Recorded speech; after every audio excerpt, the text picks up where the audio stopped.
Sangye Chetan Sogye Chanan Lai Chancho Parato Dane Chanso Jien Dagen Jinso Gimpe Sanam Gien Dola Pentire Sangye Dompara Sho Sangye Chetan Sogye Chanam Lai Chancho Parato Dane Kyamso Jie Tage Jinso Gimpe Sanam Gien Dola Pentire Sangye Dompara Sho Sangye Chetan Sogye Chanam Lai Chancho Parato Dane Kyamso Jie Tage Jinso Gimpe Sanam Gien Dola Pentire Sangye Dompara Sho Simshin Tamshi Dewa Tong Dewe Gyu Tong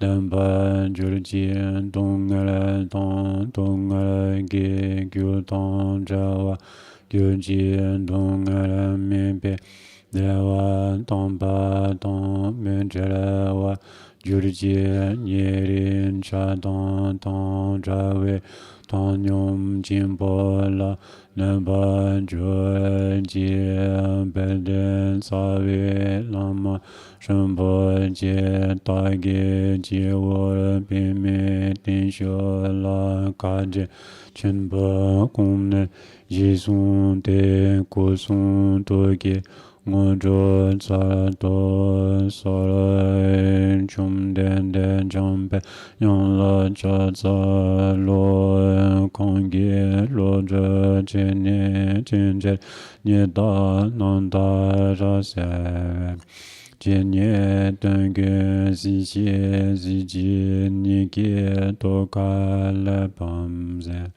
Kanta Jepe Chanrara Maje Munto Donga Jeje Lo Zoi Gen La Po Jie Da Se Yen La Do Jie Yang Ten Som Zho Da Zhe Zho Nyo Mo Ne Long Le Gi Cha Zho De Ze Jin Mare Munsale Dunga Nyungu Jinye Jeze Jedena Dene Daji Saju Dalasun Yenden Lezo Gise Dogo Chuta Chuton Chuni Genje Dale Munsale Jambe Yang La De Tsende Jeji Chenra Osage Dale Demo Mumpa Rasene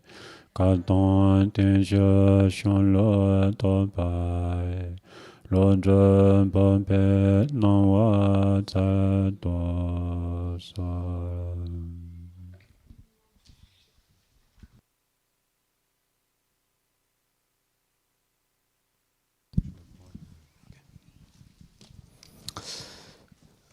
Avant de commencer la restitution, je voudrais juste revenir sur une imprécision que j'ai commise hier en répondant à la question de Andreas. Quand il avait demandé le lien entre les différents types de fruits, les domaines et les chemins. Et je me suis pas du tout rendu compte sur le coup que j'ai fait une réponse un peu à l'emporte-pièce. Quand j'ai dit que les 3 premiers fruits, ils étaient sur le domaine du désir. Dans le domaine du désir. Dans le domaine du désir, j'ai dit ça au début. Après, je me suis repris et j'ai dit que c'était relatif au domaine du désir. Mais même ça, c'est pas tout à fait juste. Ce qu'on a dit au début, c'est que le chemin de la vision et le chemin de la méditation, dans les 2 cas, on abandonne des choses qui sont relatives au domaine du désir, au domaine de la forme et au domaine du sans-forme.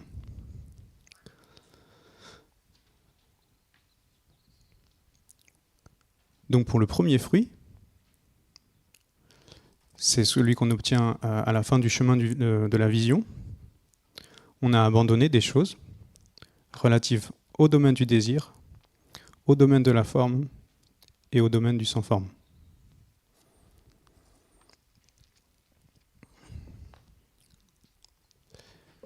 Et après, il y a les 9 premières nuances qu'on abandonne sur le chemin de la méditation, qui sont relatives au domaine du désir. Mais ici, en fait, on n'a aucune indication à ce moment-là qui est donnée sur où sont les êtres qui parcourent ces 2 chemins. On peut inférer, en tout cas avec le nom des 2 fruits intermédiaires, celui qui revient une fois et celui qui revient plus, que les 9 premières nuances, elles se passent dans le domaine du désir, puisqu'il s'agit d'y retourner une fois et de plus y revenir. Mais pour le moment, on n'a pas plus d'infos que ça. Ce sera sûrement abordé au chapitre 6, quand il sera question vraiment des chemins. Voilà, pour la petite correction que je voulais apporter. Et juste, je voulais préciser, parce qu'en fait, je me suis demandé comment est-ce que j'en suis arrivé à faire cette réponse-là. Mais c'était vraiment intéressant, parce qu'en fait, moi, ce que j'étais en train de réciter, c'était le schéma que je m'étais fait. Où je m'étais fait une représentation très claire avec des choses dans le domaine du désir, et puis après dans le domaine de la forme, dans les différents recueillements, et dans le domaine du sans-forme. Et c'est ça que j'étais en train de restituer à ce moment-là.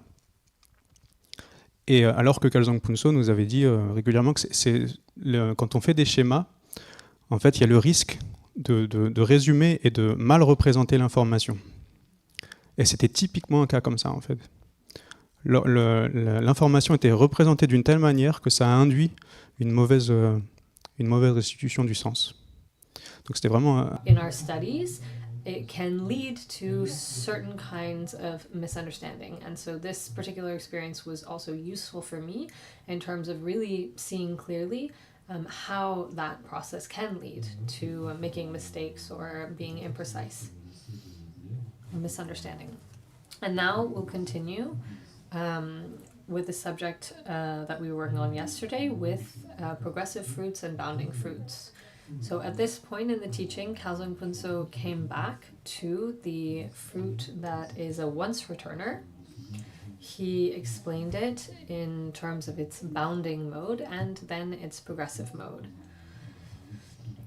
And then he talked about the fruit of non-returner, first in terms of its progressive mode and then in terms of its bounding mode. And so now we'll go over this. So this will cover the same things that we said yesterday, but the teaching continues, and Khelzang spent time talking about these 2 intermediate fruits in their progressive modes and their bounding modes. We can recall that this is an introduction to the 4 fruits of the Noble Ones. The first is stream enterer, the second is once returner, the third is a non-returner, and the fourth is the state of arhathood.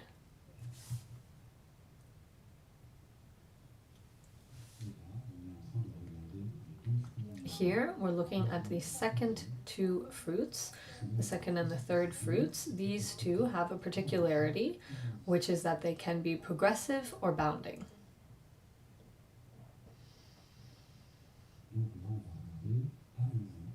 So here, once again, we'll look at the fruit of once returner when it is bounding.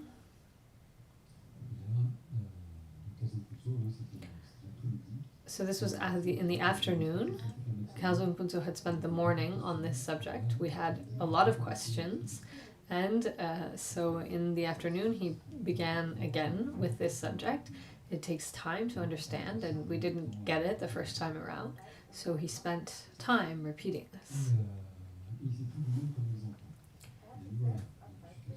And so he took himself he used himself as an example. He said, I'm an ordinary being, I'm not a noble being. And with this, he'll explain what is the once returner and a bounding mode. He said, so I'm an ordinary being. If I engage in meditation as an ordinary being, what we call a worldly path,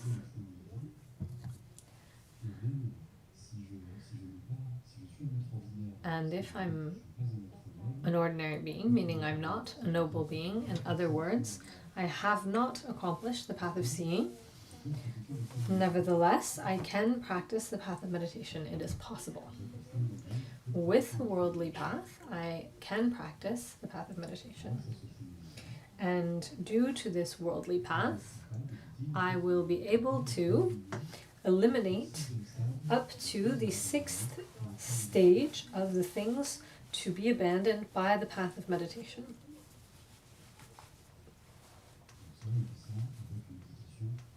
And so this with the meditation of a worldly path. And this worldly meditation focuses on 2 aspects.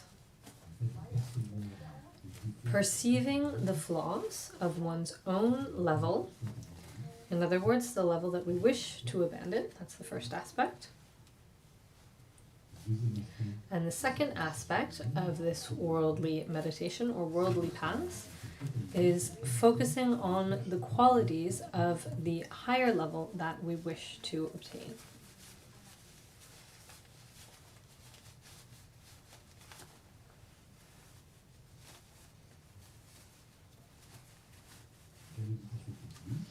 The meditation continues.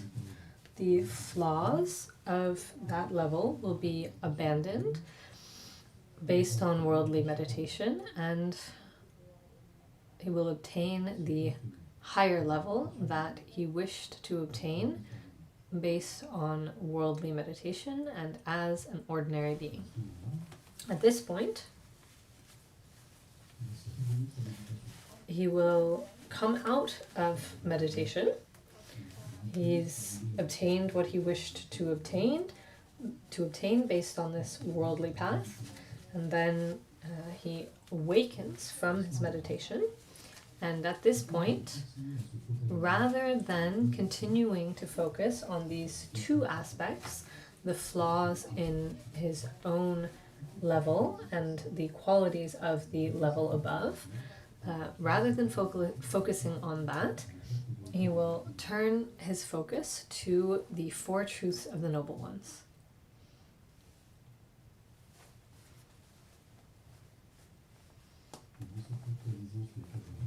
And in focusing on the 4 truths of the Noble Ones, with quite a good level of meditation, a lot of the worldly path has been accomplished. There's a lot of meditative stability.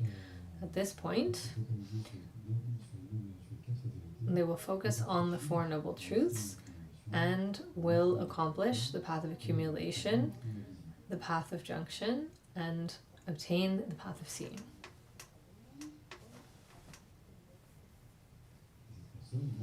Then this person will accomplish the path of seeing, in other words, the first 15 moments of the path of seeing, and at the 16th moment, the last moment of the path of seeing, they will obtain the path of meditation.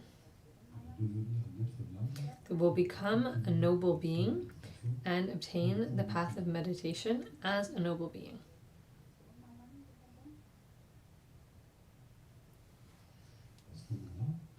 At this point, the fruit that is obtained as one becomes a noble being, truly becomes a noble being at the 16th moment. And so the fruit attained at this moment will not be the first fruit, a stream enterer, but rather the second one, a once returner. So here we may wonder why. Because as ordinary beings, before focusing on the 4 Noble Truths, as an ordinary being, this person had already abandoned the first 6 stages of things to abandon on the path of meditation.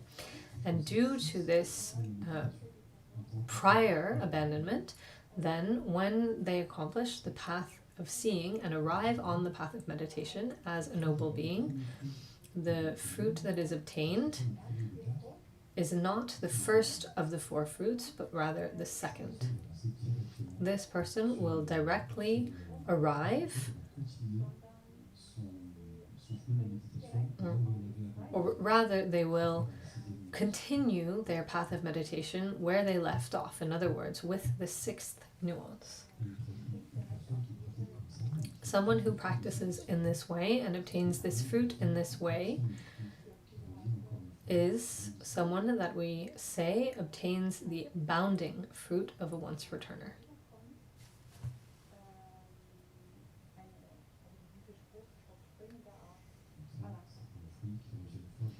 So that concerns the bounding fruit of a once returner. Next, Khelzang explains this fruit, a once returner, in terms of its progressive mode. So now we consider another person. The difference between the first person that we talked about and this second person is that this person will not begin their path with a worldly path. At the beginning of their path, what will they do?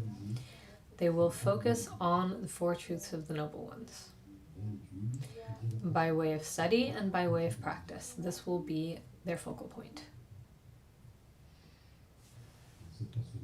This person will continue their practice, focus on the Four Noble Truths,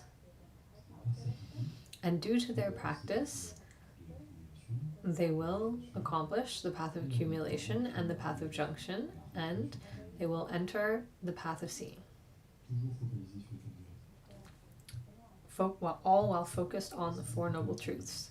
That's what they do from the beginning. They didn't do something else beforehand.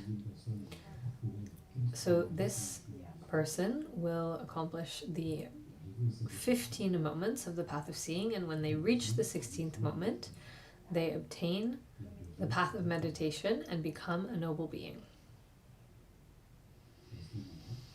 At this point, in contrast with the first person, a bounding practitioner, this person attains the fruit of a stream enterer because they have not abandoned anything ahead of time. They began with the Four Noble Truths, and so they obtain the fruit of a stream enterer.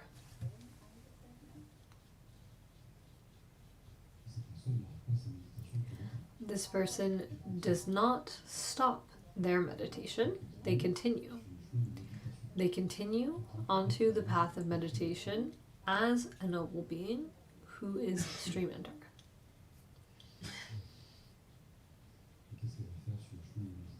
And what will they do on the path of meditation?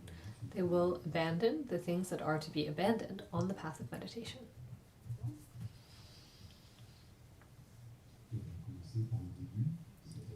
They'll begin at the beginning, in other words, by abandoning things that are in relation to the desire realm. The 9 nuances of things in relation to the desire realm. They are a stream enterer, and they will begin by abandoning the first nuance, in other words, the strong nuance of things to be abandoned in relation with the desire realm. The first nuance, the first stage. Then after, they will abandon the second one, the strong medium afflictions. And then they will abandon the third nuance, and so on, all the way up to the 5th nuance. At the 5th nuance, this person is still said to be a stream enterer. They have not changed fruits. This person continues their meditation, continues the path of meditation, always focused on the Four Noble Truths. And when they abandon the 6th stage, at this moment, they will attain the fruit of a once returner. Not only have they accomplished the path of seeing and abandoned the first 6 stages of the path of meditation, then this is the fruit of a once returner. As they have carried out a progressive path, they are called someone who has the fruit of a once returner that is progressive.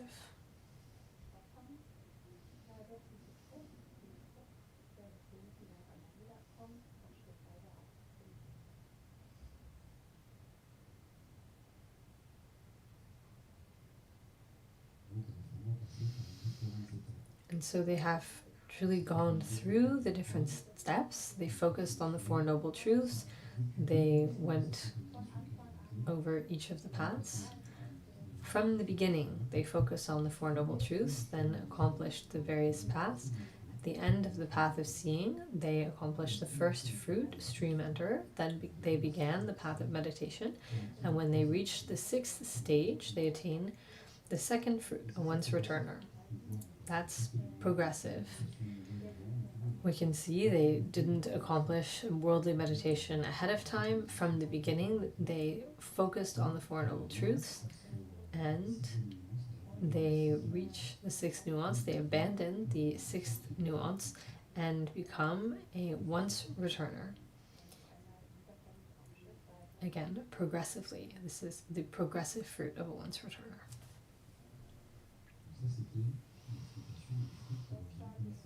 That covers the explanation of the progressive fruit of a once returner. Now we'll move on to the second intermediate fruit. So we've just covered the fruit of a once returner, which is the second of the four, and now we'll continue on to the third of the four, a non-returner. We'll explain the process for attaining this fruit.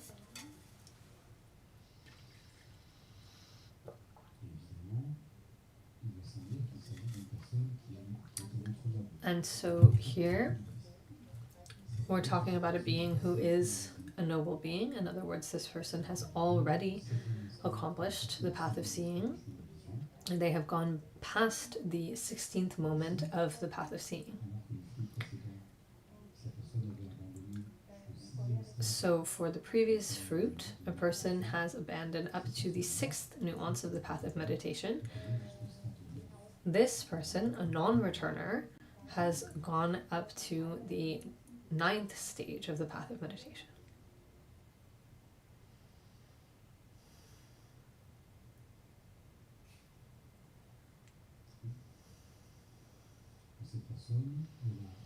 This person has attained the 16th moment of the path of seeing, and they have reached the 9th stage of the path of meditation.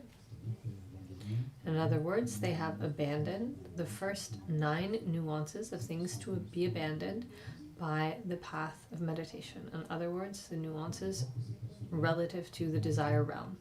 And we'll see that this person can reach this fruit either in a progressive way or a bounding way.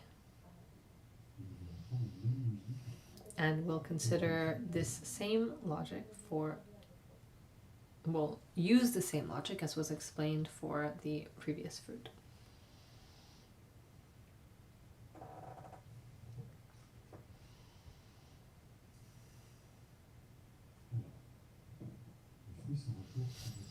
So, the progressive fruit of a non-returner.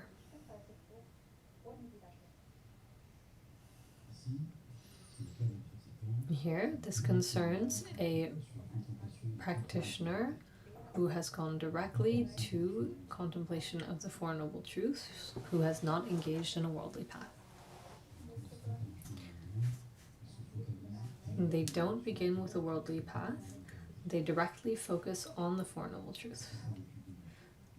And they have done this since being an ordinary being. As an ordinary being, they practice in this way, focused on the Four Noble Truths. And they slowly progress, path of accumulation, path of junction, they attain the path of seeing, accomplish the first 15 moments of the path of seeing, and when they arrive at the 16th moment, this brings them to the path of meditation. At the 16th moment, they become a noble being. As they have not had any abandonment or accomplished any worldly path ahead of time, then they accomplish the fruit of a stream enterer. And then they will slowly continue their meditation on the Four Noble Truths and abandon the nuances of things to be abandoned on the path of meditation. They will abandon the first, the second, the third, fourth, fifth, Upon the sixth nuance, abandonment of the sixth nuance, they accomplish the fruit of a once returner. We've seen up to this point, but they won't stop here. They'll continue. They'll abandon the seventh and the eighth, and once they reach the ninth stage and abandon the ninth nuance, then they attain the third fruit, the fruit of a non-returner.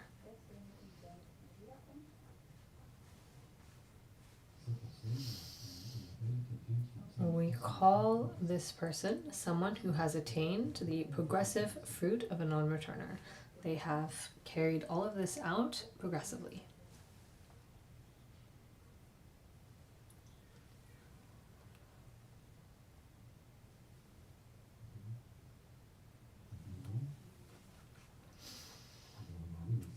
Now we will look at the bounding fruit of a non-returner.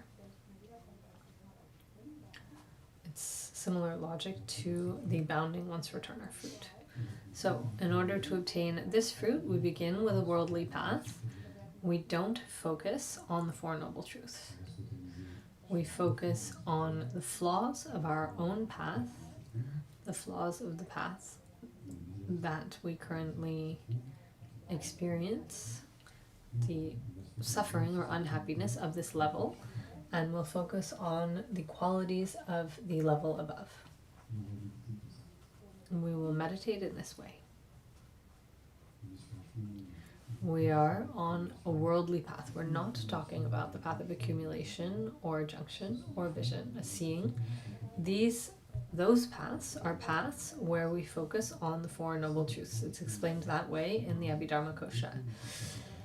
When we talk about a worldly path, we're focused on the flaws of our own level and the qualities of the level above. When we talk about the qualities of the level above, we're not talking about liberation. We're talking about the level above in the form realm. We're talking about levels in samsara, which is why we're talking about a worldly path. Our focus at the beginning of the path is not on the Four Noble Truths. They focus on the flaws of their own level and the qualities of the level above. If we're talking about a human, then the human will see the flaws in human life, animal life, the various life forms of the desire realm, and they'll see the qualities of the level above. They'll meditate in this way. They will engage on this worldly path and eliminate up to the ninth nuance relative to the desire realm. Such a person will abandon these nuances by way of a worldly path. It's possible to do so. Be careful, though, when this person when they have abandoned the ninth nuance, this person has not attained the fruit of a non-returner because they have accomplished this on a worldly path. So they're still an ordinary being. They have not yet accomplished the path of seeing. They're not a noble being. In order to attain the fruit of a non-returner, one must be a noble being. Here we're talking about the fruits of noble beings. This person with a worldly meditation can abandon things of the path of meditation, but they have not yet attained a fruit or the fruits of noble beings. So despite having reached the ninth stage of the path of meditation in relation to the desire realm, they do not yet have the fruit of non-returner. The fruit of non-returner is a fruit of a noble one. In order to attain this fruit, one must be a noble being. This person has accomplished the 9 stages. They will come out of their worldly meditation, and then at this point they will focus on the 4 Noble Truths. They will change their focal point. They will stop focusing on the flaws of their own level and the qualities of the level above, which are the 2 aspects of a worldly path. Rather, they will focus on the Four Noble Truths.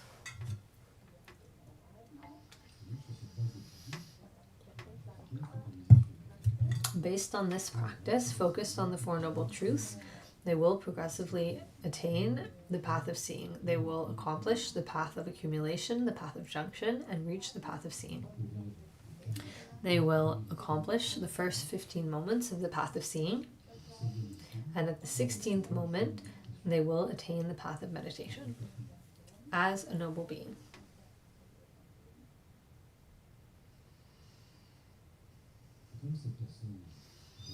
As this person, when they reach the 16th moment, has already attained the 9th stage due to their worldly meditation in the path, then at this 16th moment, rather than obtaining the path, the fruit of a stream enterer, as they have already abandoned up to the 9th stage, they will attain the fruit of a non-returner. They will directly bound to the fruit of a non-returner.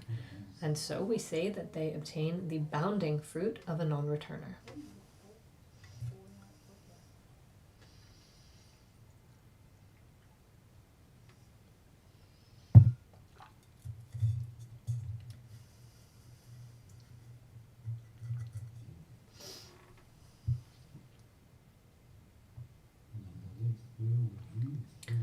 So we looked at the two intermediate fruits, the second and the third fruits of the noble ones, in both their progressive and bounding aspects. And then Khelzang Puntso gave us a few explanations concerning the path of seeing, notably the 16 moments of the path of seeing. Be aware, this isn't an exhaustive explanation. This is the first explanation that we received. We won't get all of the details here in this session. Nevertheless, we will talk about the 16 moments.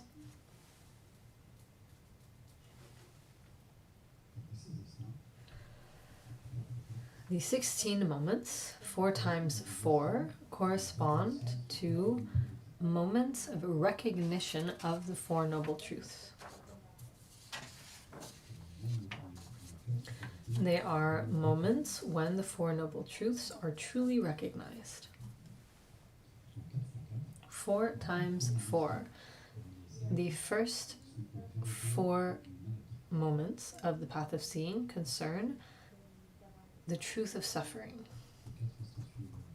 The 4 following moments concern the truth of origin, the truth of the origin of suffering. The following 4 moments concern the truth of cessation. And the last 4 moments of the path of seeing concern the truth of the path.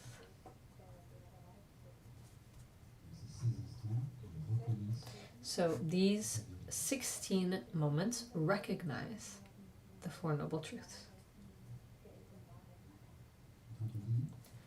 When we say that the 4 final moments recognize the truth of the path, out of the 4 final moments, there is the 4th moment, the 16th moment, the 16th moment that we've been talking about since yesterday already, is the moment when we recognize the truth of the path.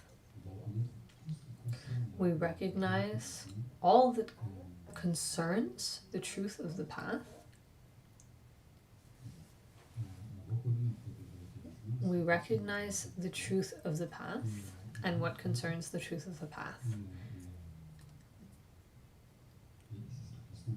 At this point, everything that is to be abandoned by the path of seeing is abandoned at the 16th moment. You may recall that we talked about things to be abandoned by the path of seeing. These things are to be abandoned throughout these 16 moments. At the 16th moment, everything that is to be abandoned by the path of seeing has been abandoned. At this point, the fruit is obtained. One has truly obtained the fruit of a noble being.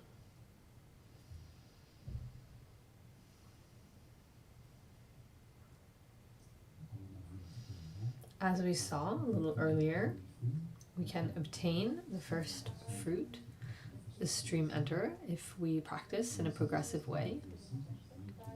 We also saw that at the 16th moment, we can also attain the second fruit if we have meditated ahead of time and abandoned the first 6 nuances. And we can also, at the 16th moment, attain the third fruit, a non-returner, if we have abandoned the first 9 nuances ahead of time. In any case, when we reach the 16th moment, we attain the fruit of a noble one. Which fruits can be the first, second, or third? This is what we've covered in the previous session. So at this 16th moment, we obtain the fruit of a stream enterer. These 16 moments that correspond to the recognition, these 16 moments correspond to the recognition of the Four Noble Truths. And more precisely, the 16th moment refers to recognition of the truth of the path in relation to the 2 higher realms.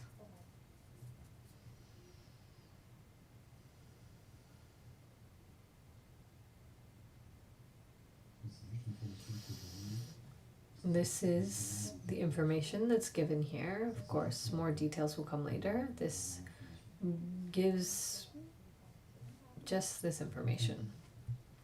When we say that the 16th moment refers to the recognition of the truth of the path in relation to the 2 higher realms, and that at this point one reaches a fruit of a noble one, we can then deduce that obtaining the fruit does not occur at the 15th moment. At the 15th moment, we have not completely recognized the truth of the path.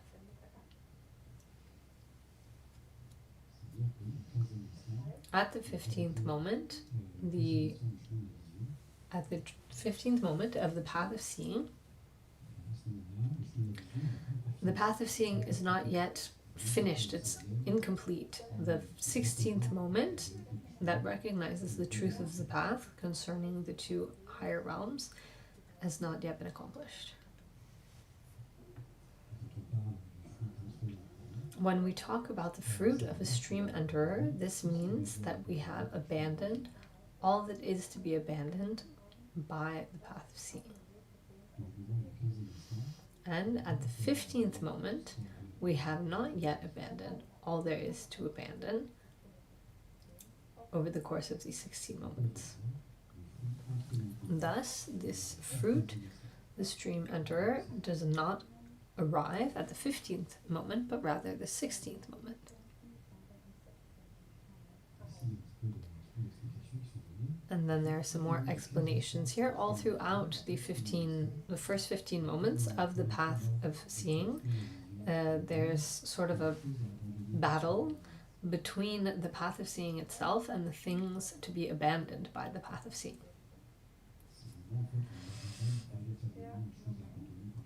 This is the moment where we truly abandon the things that are to be abandoned by the path of seeing.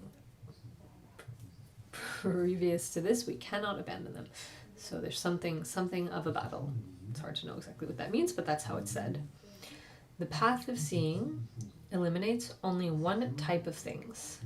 These things are the things which are to be abandoned by the path of seeing. It doesn't abandon other types of things.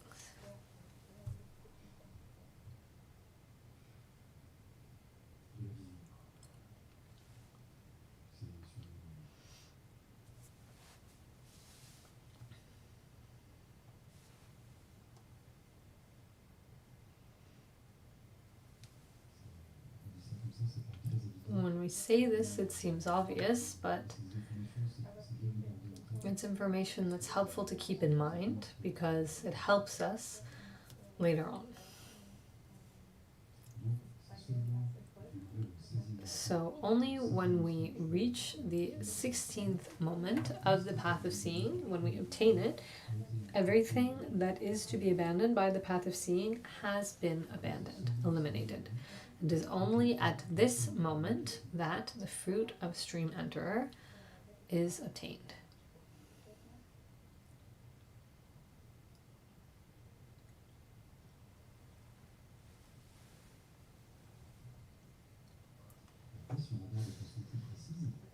And if we look more in detail, the fruit of stream enterer, if we say that the fruit of stream enterer is the abandonment of all that is to be abandoned by the path of seeing, that's not enough, because this doesn't take into account the path of meditation.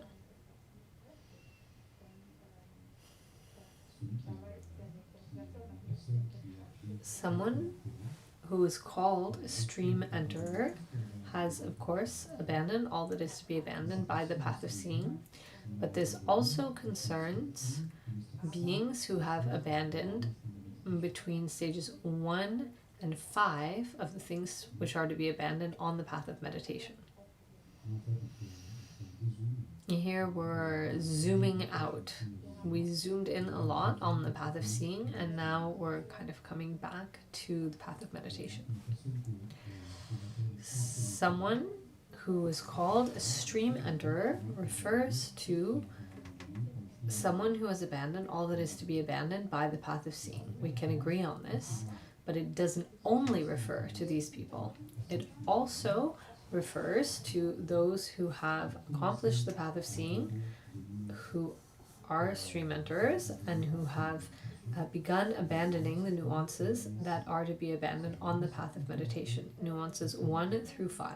These people are also called stream enterers because they have not yet attained the second fruit. Until they attain the second fruit, they are called by the name of the first fruit. This concerns people who have accomplished the path of seeing, who have completed it, who have begun the path of meditation, and who have abandoned the nuances, nuance 1, 2, 3, 4, 5. These people are still called stream enterers.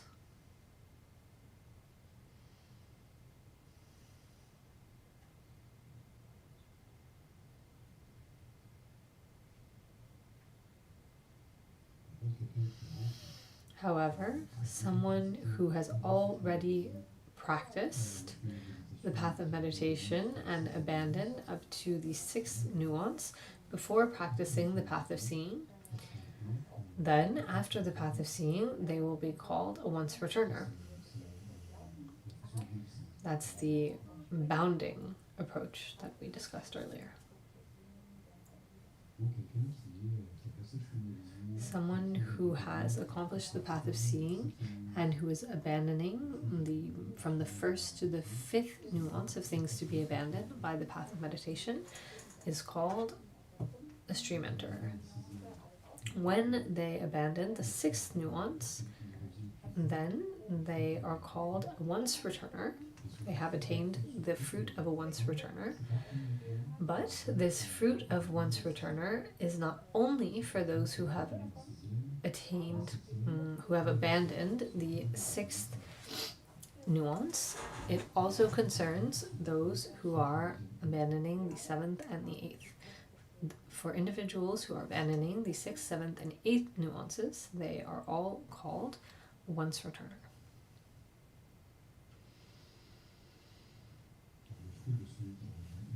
And the fruit of a once returner is attained by a noble being. In other words, someone who has accomplished the path of seeing.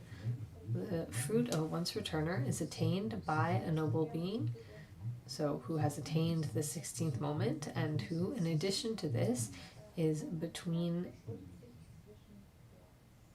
stage 6 and 8 of the path of meditation, but not the 9th stage, because this concerns the fruit of a non-returner, which is the following fruit or stage. If we consider a non-returner, this fruit is attained by a noble being, so someone who has attained the 16th moment and who has already abandoned up to the 9th stage of things to be abandoned by the path of meditation. In other words, those things in relation to the desire realm. And this fruit of a non-returner will begin after having abandoned the 9th stage in relation to the desire realm.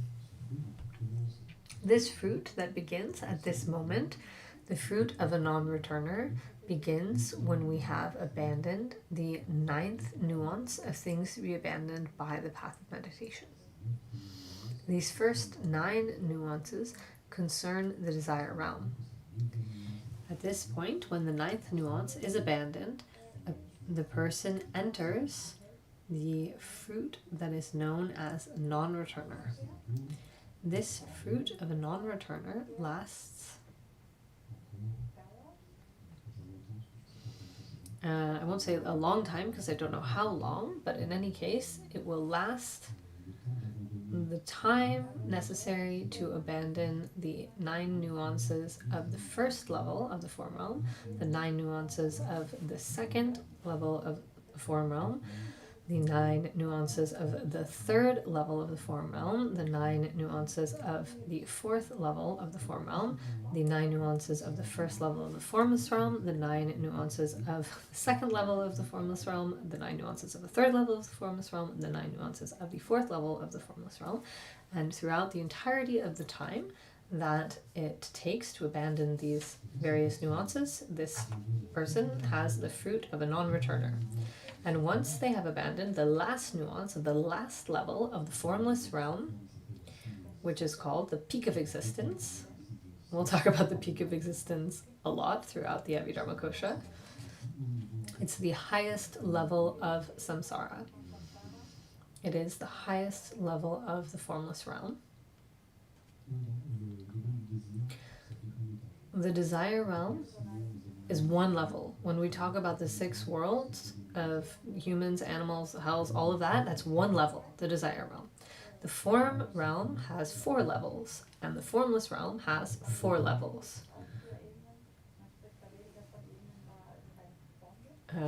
In French they call them like floors, but we don't call them floors in English, and they don't call the ones in the formless realm floors in French either, because there's no place you can have a floor. There's nothing there. It's formless.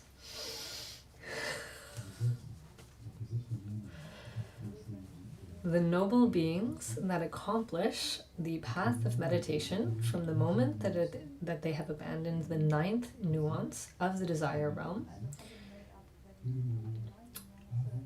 and up till the moment of abandoning the last nuance of the formless realm, so up through the 8th nuance, all through this time, they have this fruit of a non-returner.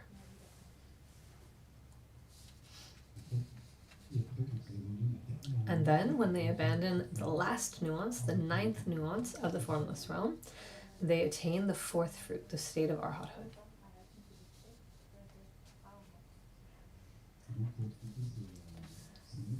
In order to explain these 9 nuances in relation to the levels,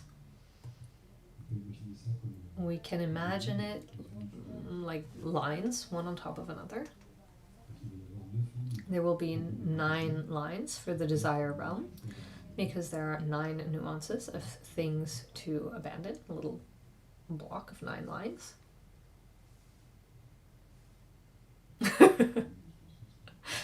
That's what Khelzang proposed to us. I don't know, it's a translation. We don't know exactly what he said. In any case, there are 9 nuances of things to abandon in relation to the desire realm. We talked about 9 lines. In any case, the translator said it this way. Then there will be 4 times 9 lines for the form realm, because there are 4 levels in the form realm.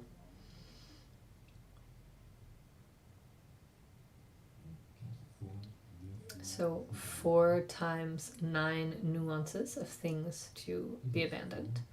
And in the formless realm, likewise, 4 times 9 nuances of things to be abandoned relative to the different levels of the formless realm.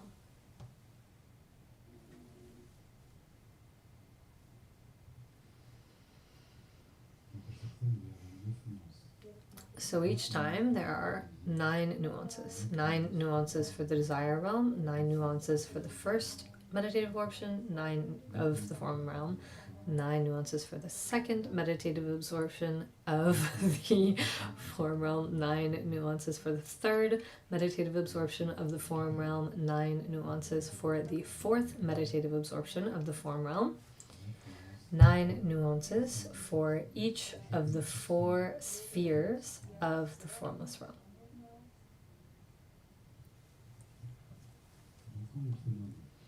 When a noble being, coming back to this noble being on the path of meditation, when they reach the 8th nuance of the last level of the formless realm, they still have the fruit of a non-returner. However, when they abandon the last nuance of the last level of the formless realm, called the peak of existence, then this person attains the state of arhathood. Now we'll take a short break.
So now we will look at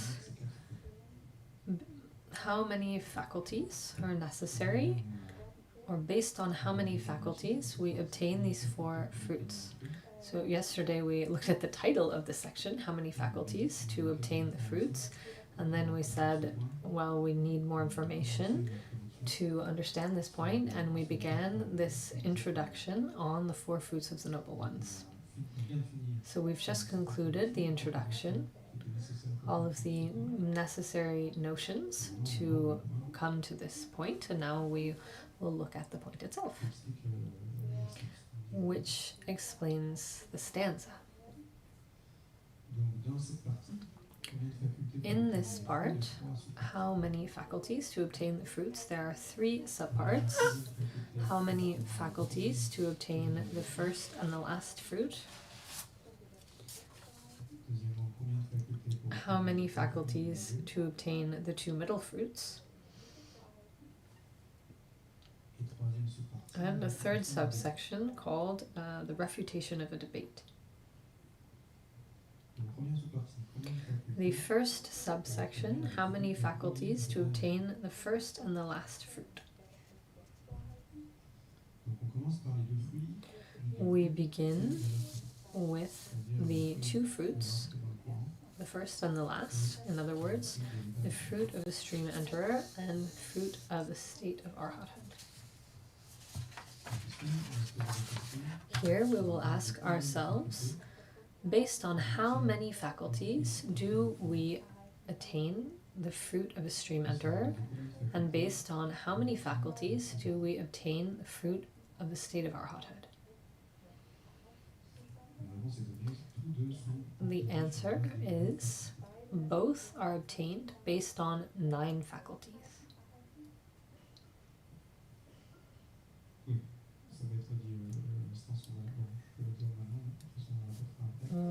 Okay, this corresponds to stanza 16, line 3. And the root text says,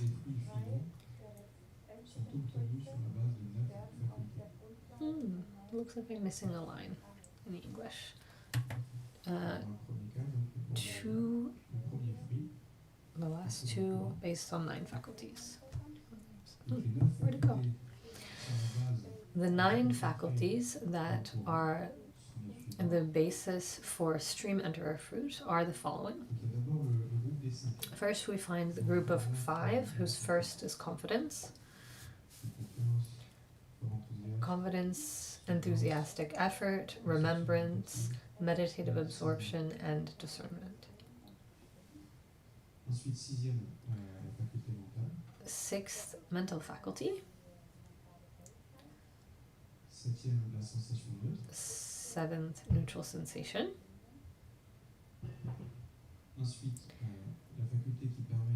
And then the faculty that allows for knowing all that has not been known, that's the first immaculate faculty. And the 9th faculty here is the faculty knowledge of all, which is the second of the 3 immaculate faculties.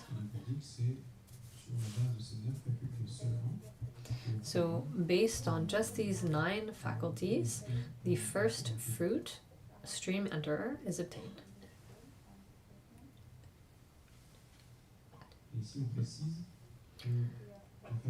And here there is a clarification that the faculty that allows for knowing all that has not been known refers to the 15 moments of the path of seeing.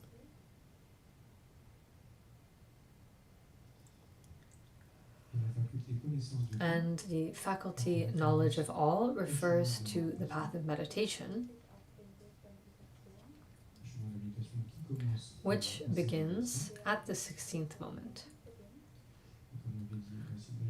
And as Sylvestre mentioned earlier, the 16th moment corresponds to recognition of the truth of the path in relation to the form and formless realms, in relation to the 2 higher realms. This recognition is the last moment of the path of seeing.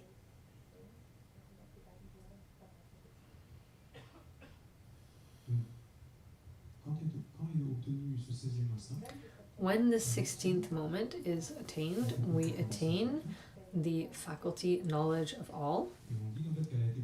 And we say that this has been projected by or propulsed by the 15th moment, where this faculty that allows for knowing all that has not been known was present.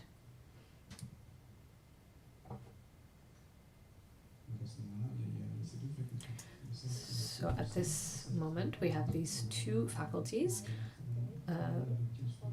the one that propels it and the one that is present at the moment of. So we find these 2 immaculate faculties. Then, when we obtain the fruit of stream enterer, the sensation associated with this fruit is 100% neutral sensation.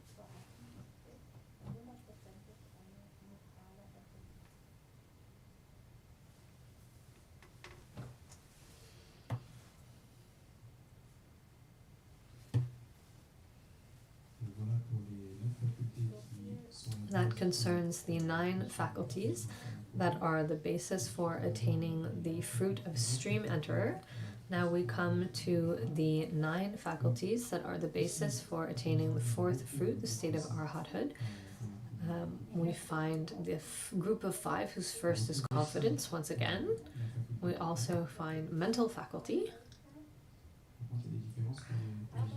but there are differences for the others. There is one sensation for the fruit of stream enterer. It was neutral sensation. In this case, it can be one of 3. It can be neutral sensation, it can be pleasant mental sensation, or it can be the faculty of well-being.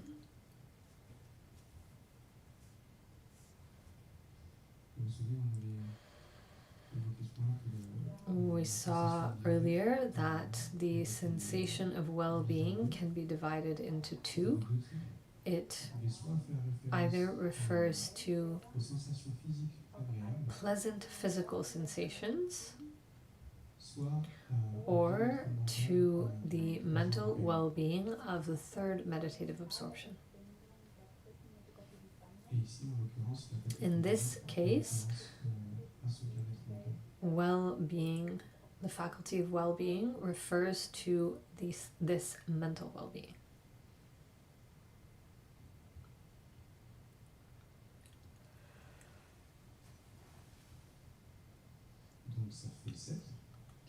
So that makes 7. The group of 5 whose first is confidence, mental faculty, one of these 3 sensations. And the 2 remaining are 2 immaculate faculties, but in this case it is faculty, knowledge of all, associated with the path of meditation, and the faculty acquired omniscience, which refers to the path of no more learning.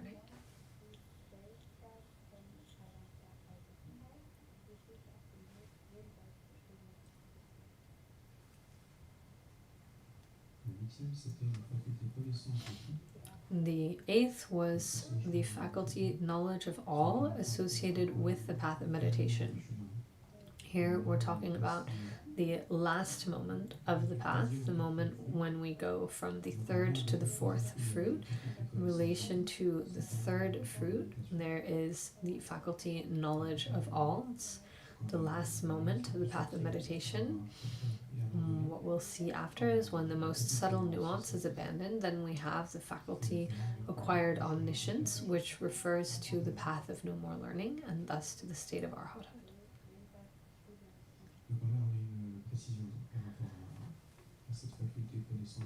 So in relation to this faculty knowledge of all, I can't think at this speed.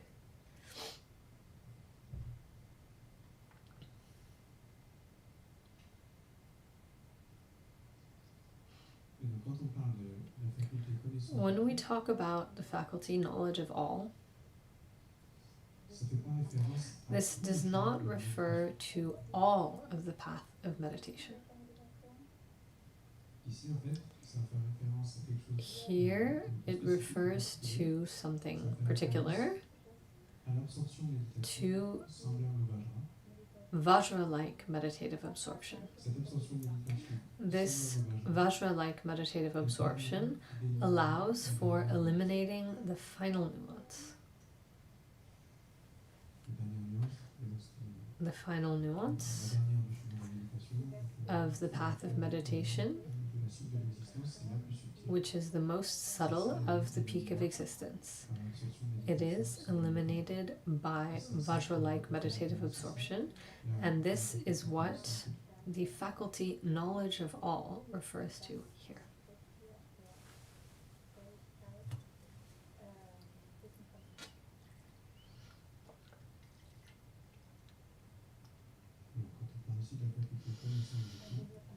When we talk about faculty knowledge of all here, this refers to Vajra-like meditative absorption.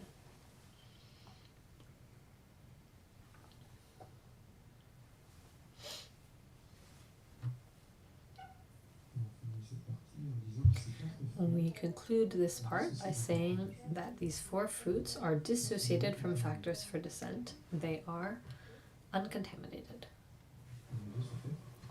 Due to this, the 9 faculties that allow for obtaining these fruits are themselves dissociated from factors for descent.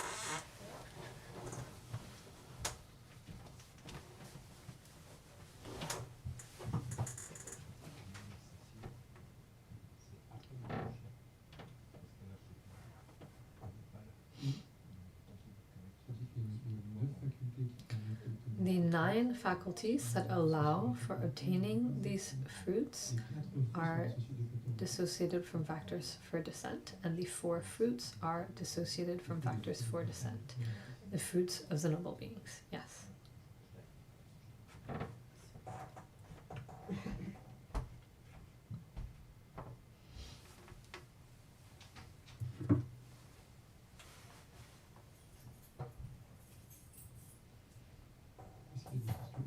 Are there questions?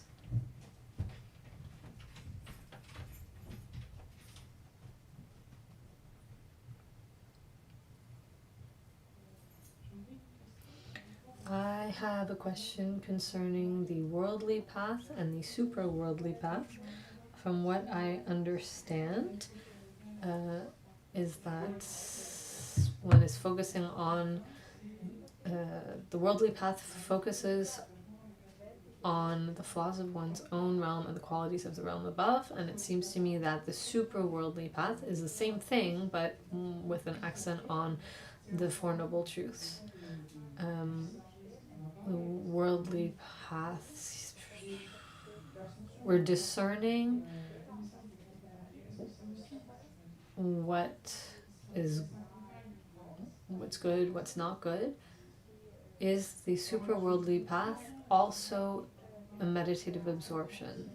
I don't understand the difference between worldly and super worldly. Up till now, I thought that worldly meant prior to the path of seeing, but here that's not the case. So then is it the way that we're practicing that changes, or the object, just the object of focus?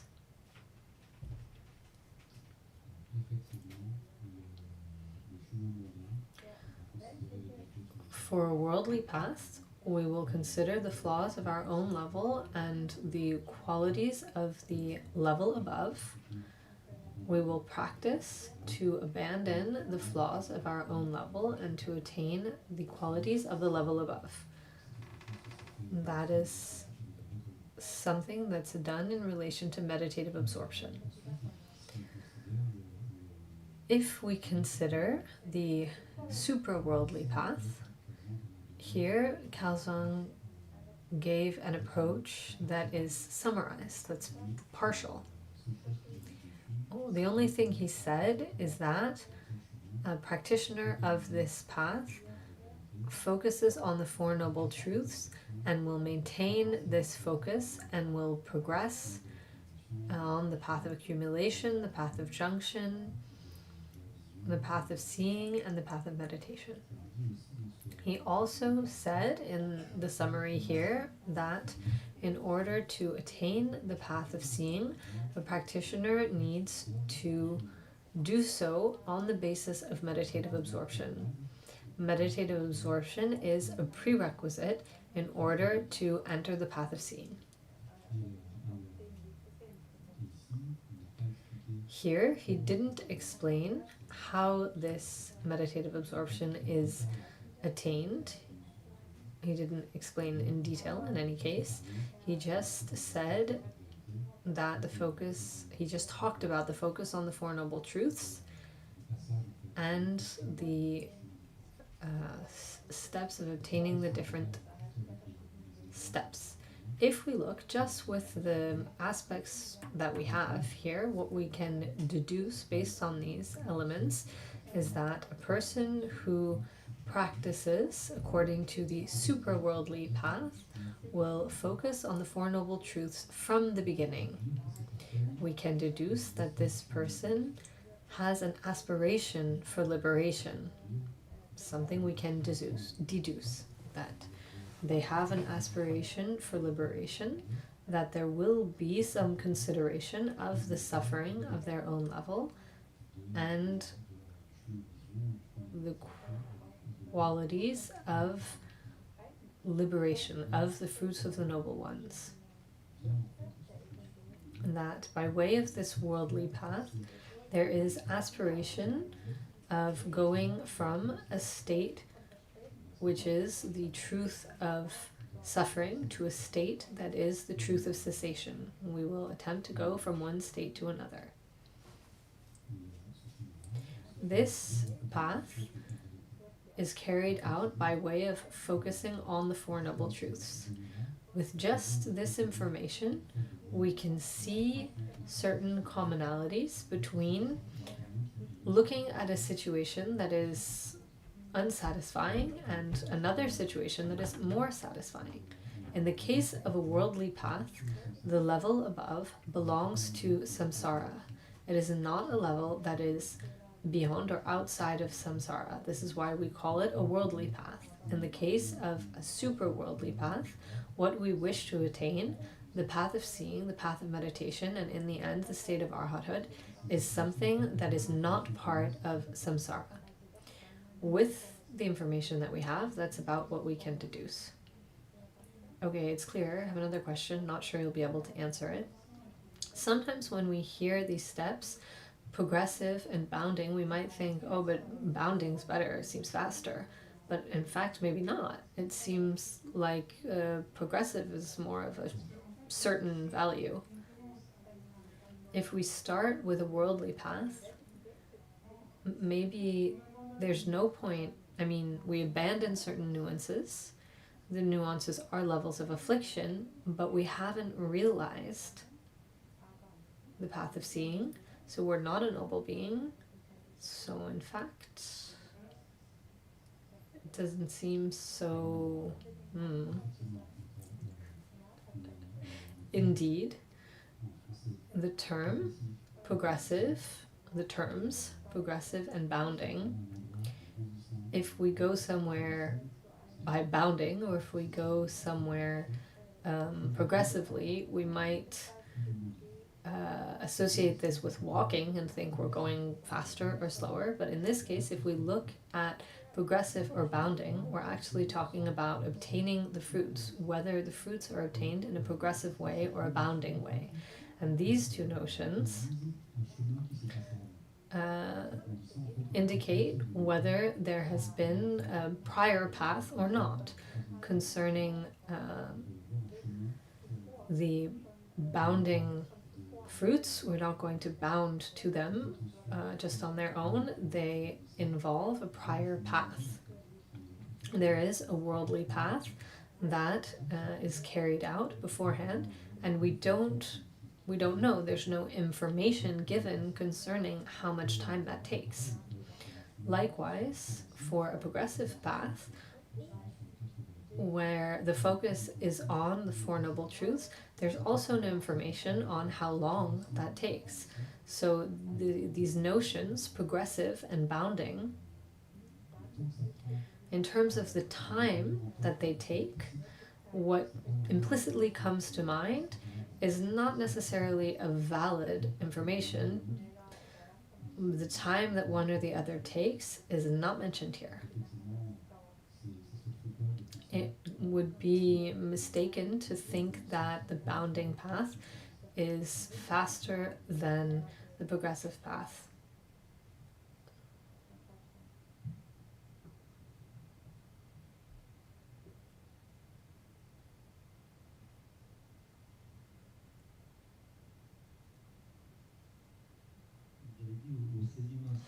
You said that at the 16th moment of the path of seeing, all that is to be abandoned is abandoned, and we obtain the fruit of a stream enterer. Does this mean that we are free from attachment at this moment?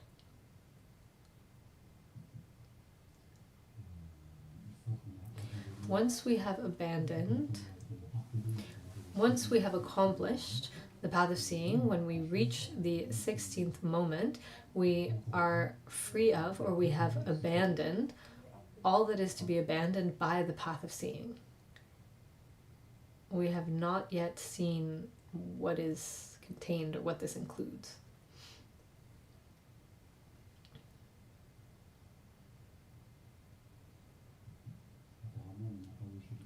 Well, apparently we talked about it in chapter 1, but I don't remember. Stanza 40. We are free of all the things that are to be abandoned by the path of seeing. There is attachment, but not only. There are various types of afflictions. We cover this in the chapter on the dhatus, what's abandoned by the path of seeing. Notably, in stanza 40 of chapter 1, we said that what is abandoned by the path of seeing, there are things that are included in the mental objects. Notably, among the conditioning phenomena, conditioning phenomena associated by similarity with mind, we saw that doubt and 5 mistaken views are abandoned. These are among the 6 major afflictions, and then the afflictions of desire, attachment, hatred, aversion, and ignorance can be abandoned either by the path of seeing or the path of meditation. But be careful, because what's abandoned by the path of seeing are only the things that are in opposition to the 4 Noble Truths, to understanding of the 4 Noble Truths.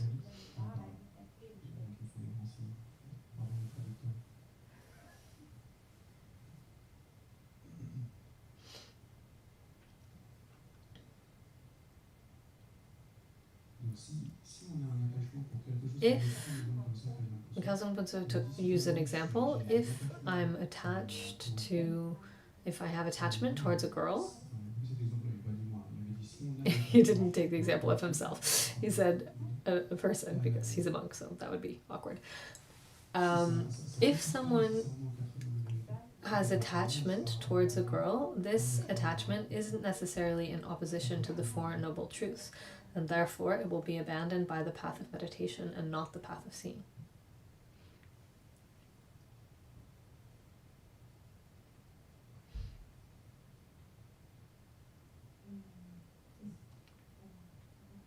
Can you hear me? Yes.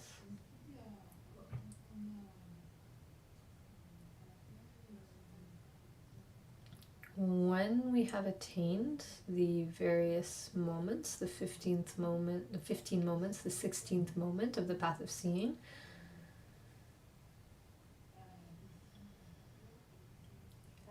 are there inner signs that a practitioner is correct, that they haven't gotten lost? Likewise, concerning the path of meditation with the 9 nuances in relation to the 3 realms, are there signs?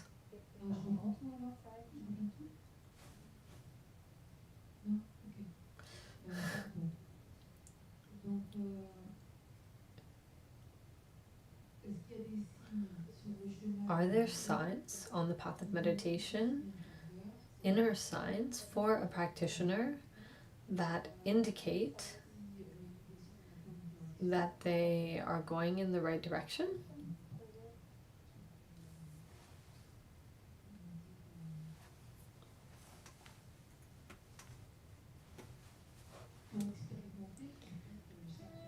In order to experience each moment of seeing, the 15th and the 16th, and likewise, are there inner signs to indicate that they're going in the right direction once they have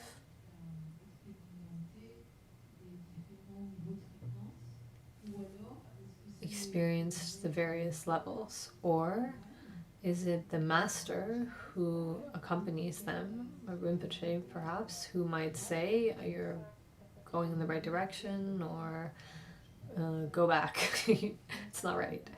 I'm not sure if what I'm saying is clear. Seems that it's clear.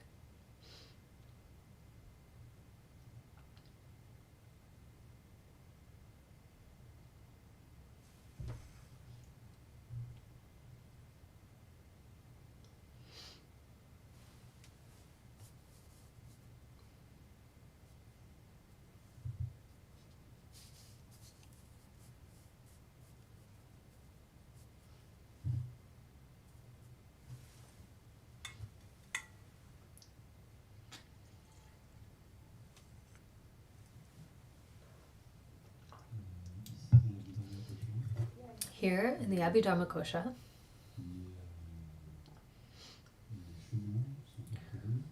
the paths are accomplished. Here we're talking about the path of seeing and the path of meditation.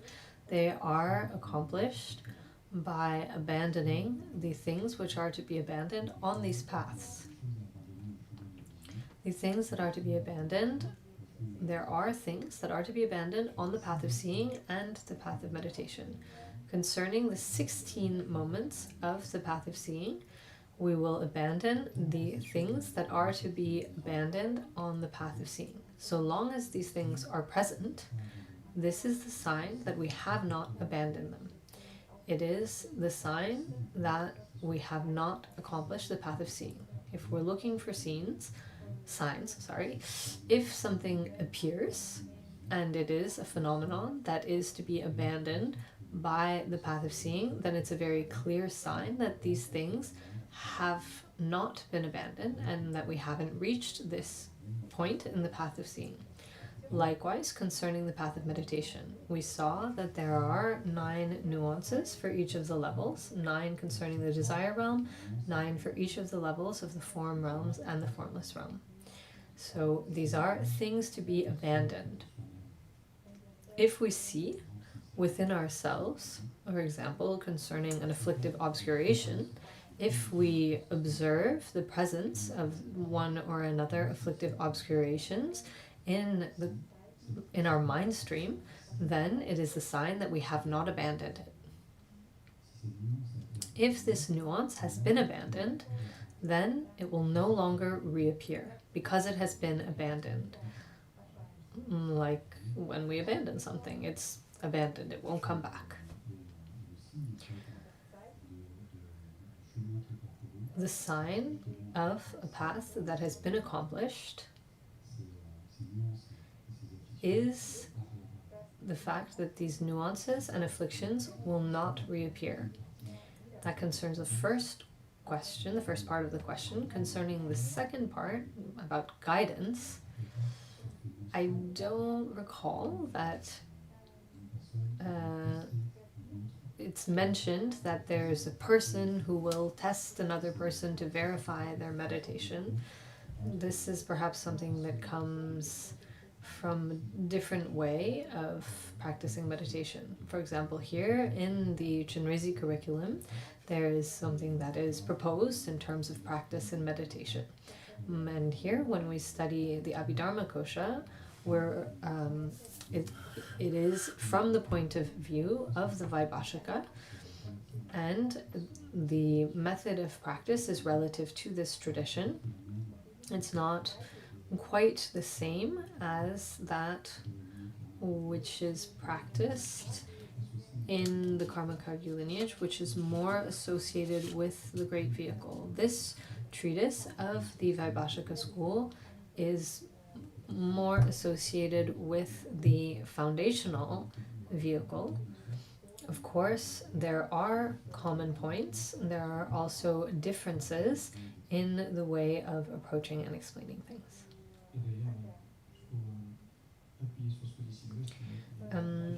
In relation to what Sylvestre said, there's a very big difference, or big differences, in the presentation of the 5 paths concerning the foundational vehicle and the Mahayana. Notably, the path of seeing in the Mahayana view on the path of seeing, we attain the first bhumi. There are all kinds of capacities that are associated with this. The first bhumi is called great felicity. In this case, the fruit of stream enterer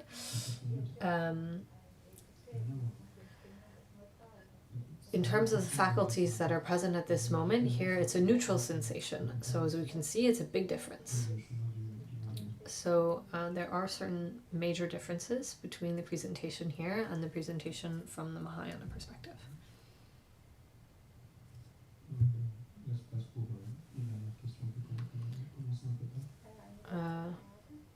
We can take one more question. One question. Concerning the explanation of the different progressive and bounding paths, I think I've understood it better. It seemed very clear in any case. However, I'm wondering if we can eliminate concerning the first 9 nuances, strong, strong to weak, weak, can we eliminate obscurations without considering the Four Noble Truths? And on the other hand, can we meditate on the Four Noble Truths without eliminating afflictions? Here it's presented as being one or the other, but don't they go together?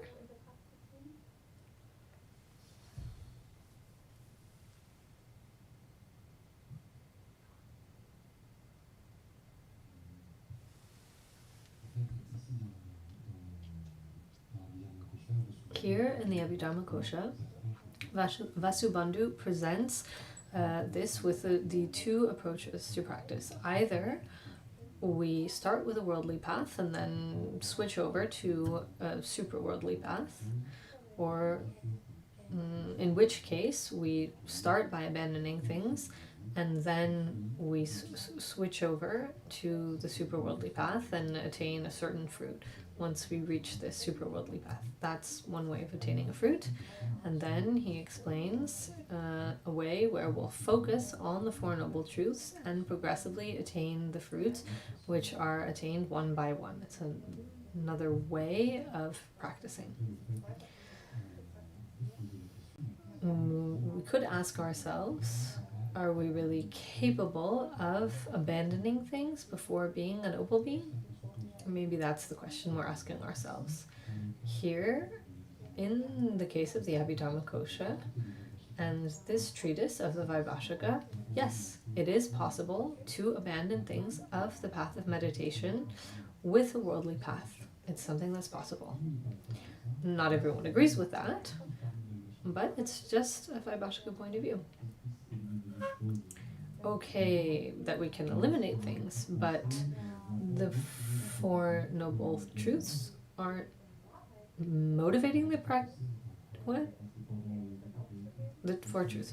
As are the Four Noble Truths not what's motivating or guiding people to eliminate what is being eliminated? Here,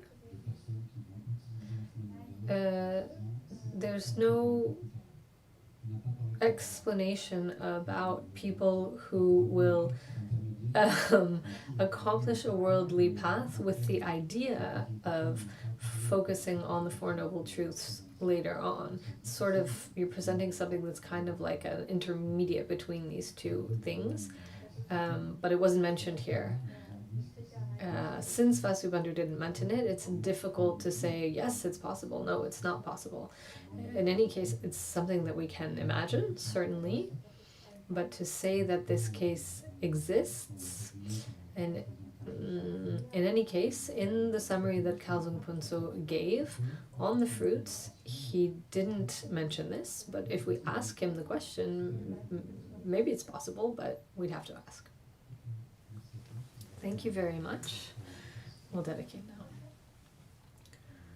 Sanamdi tamche zingpani tamne nipe tranam famchene kekana chi balak chupayi simpe sole trawa trawa shu.